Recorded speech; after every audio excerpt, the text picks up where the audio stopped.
Uma em cada 5 pessoas que têm HIV no nosso país não sabe disso. Ou seja, aproximadamente 145 mil pessoas são soropositivas, mas ainda não têm esse resultado, esse diagnóstico. O teste anti-HIV começou a ser realizado em 1985, mas nos dias atuais muitos ainda não se conscientizaram para a importância da realização do exame. Doutora, a gente começa a avaliar esses números. A incidência na nossa população, 781 mil cidadãos brasileiros com HIV. É um número, é uma estimativa ou são pessoas que a gente já sabe que tem a doença? O que esse dado significa? Então, esse número se refere às pessoas, às notificações de HIV.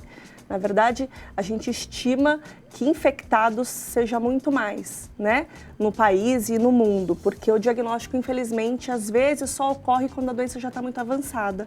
O diagnóstico precoce, então a gente imagina que tem pessoas vivendo infectadas pelo vírus, mas que não têm o diagnóstico. Isso, então eu acho que esse número talvez esteja maior ainda. Então, se a gente já acha que são muitos, pode ser mais. E será que na sua família, na sua comunidade, tem alguém que possa estar nessa condição?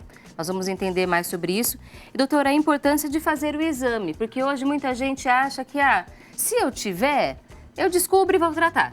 E acaba usando essa justificativa para não dar atenção ao problema. Nada disso justifica não fazer o diagnóstico e não seguir as orientações a partir de então. Isso, na verdade o teste para o HIV ele é disponível na rede pública, ele é amplamente disponível e gratuito. O SUS ele fornece o teste. A gente sabe que o diagnóstico precoce do HIV ele melhora a resposta ao tratamento, a sobrevida e previne que mais outras pessoas sejam infectadas, né? Porque a partir do momento que você descobre que tem o vírus, o tratamento é instituído e com isso a chance de transmitir para outras pessoas reduz. Fiz o exame e deu negativo. Isso quer dizer que eu não tenho o vírus? O exame pode dar errado, doutora? Na verdade, não é errado. Existe uma situação que chama cicatriz imunológica, janela imunológica. O que seria isso? A partir do momento que eu sou infectada pelo vírus, então uma situação hipotética, tive relação sexual, fui infectada pelo vírus hoje.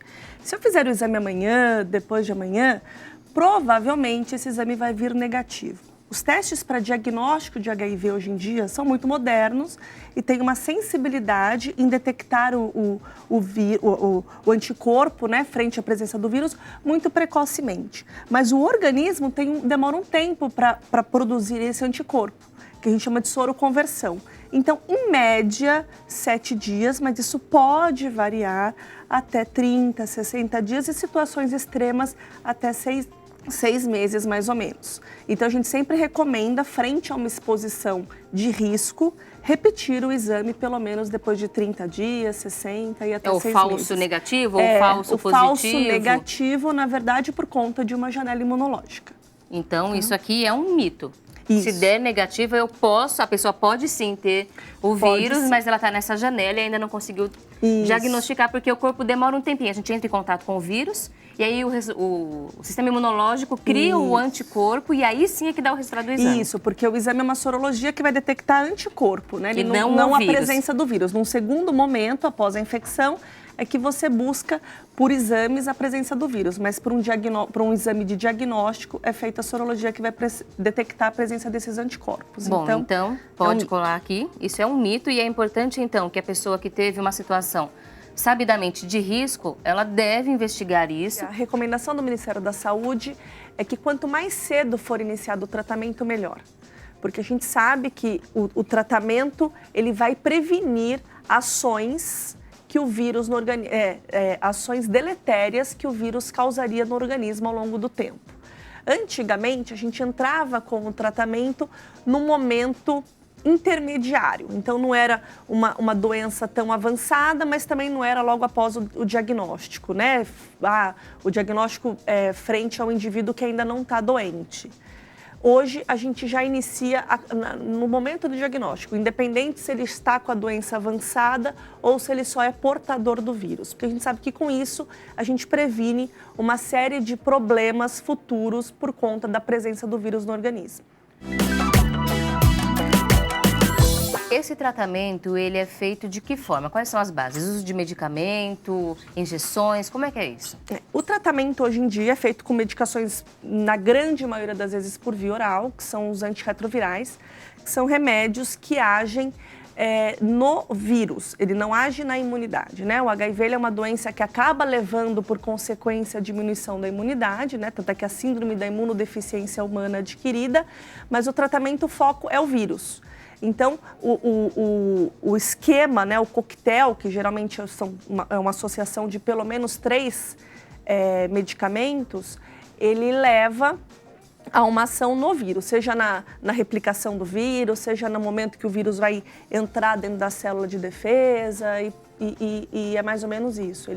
Ele age no vírus, é um medicamento via oral, não tem... Existem alguns injetáveis, mas não é o carro-chefe. Seria situações extremas, onde não seria possível fazer o via oral, por exemplo. Há efeitos colaterais no uso desses medicamentos? Sim. Como todo medicamento, como toda droga, ela tem o seu efeito colateral.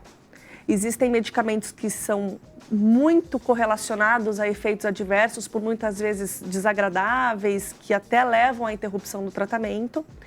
Hoje em dia os medicamentos estão muito modernos, então os efeitos colaterais, quando existem, geralmente eles vão melhorando, diminuindo com o uso, né? Aqueles efeitos colaterais de imediato que fariam com que o paciente não aderisse ao tratamento logo no início.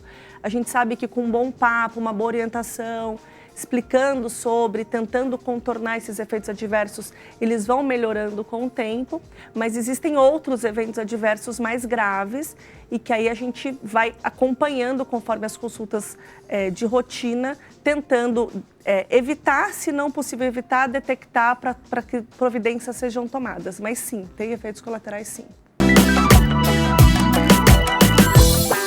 O bebê de uma mãe soropositiva pode nascer com o vírus? Isso é mito ou é verdade? Não, isso é verdade, né? Daí a importância da triagem durante a gestação, né?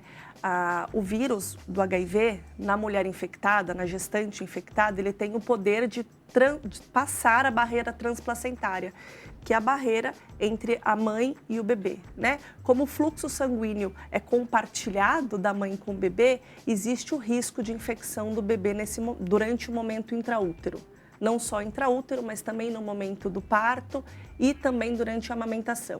O vírus do HIV ele é presente no leite materno e ele pode infectar o bebê durante a amamentação. Então essa mãe não poderá amamentar o seu filho, não poderá ser doadora de leite humano também. Não. E ela vai ser orientada sobre isso durante o período do pré-natal. Durante o pré-natal, esse acompanhamento e orientação é feita, assim como as medidas de tratamento para a mãe durante a gestação. Então, caso a mãe não conheça o diagnóstico do HIV antes da gestação, e esse diagnóstico é feito na gestação, o tratamento é instituído a partir de um momento, com a medicação antirretroviral para a gestante.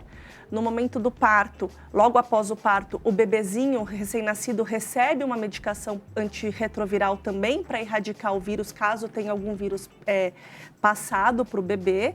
E a mãe ela é proibida, na verdade, de uma contraindicação absoluta ao aleitamento materno. Então, é instituído medidas medicamentosas para secar o leite, para que essa mãe não tenha nenhuma possibilidade de amamentar. Não corre o risco de contaminar a criança pelo aleitamento materno.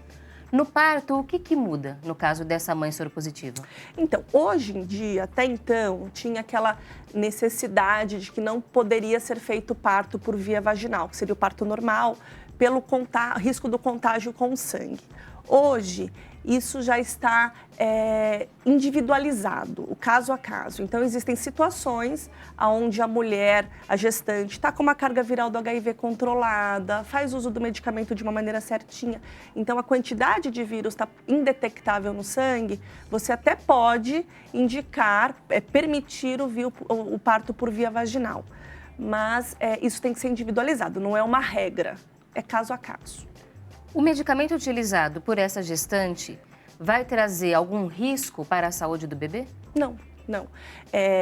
Existem medicamentos que são contraindicados para a gestante, então caso a mulher ela já faça uso de uma terapia antirretroviral antes da gravidez, essa medicação ela pode ser modificada durante o período gestacional para que não tenha nenhum risco de problemas para o feto durante o momento, tanto no útero quanto pós-nascimento.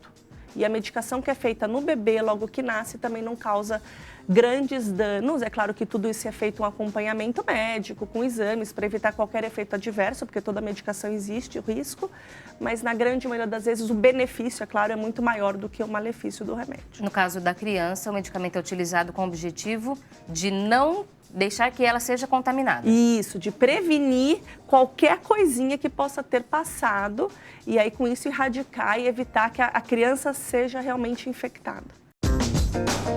Como é que a gente sabe se a nossa autoestima está equilibrada, se a nossa autoestima está baixa ou elevada?